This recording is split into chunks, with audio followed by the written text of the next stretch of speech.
सैलाब आया, पानी बढ़ गया।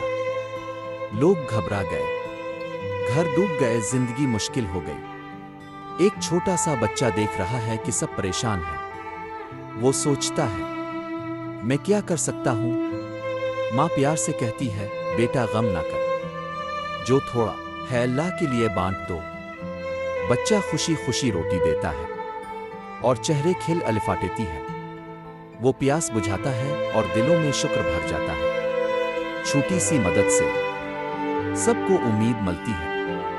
रात को वो सुकून से सो गया। ख्वाब में एक फरिश्ता आया। फरिश्ता मुस्कुरा कर कहता है, अल्लाह उनकी मदद करता है जो लोगों की मदद करते हैं। सुबह रोशन हुई, उम्मीद जागी। सब मिलकर घरों को दोबारा बनाने लगे। नेकी का असर पूरे गांव को रोशन कर देता है।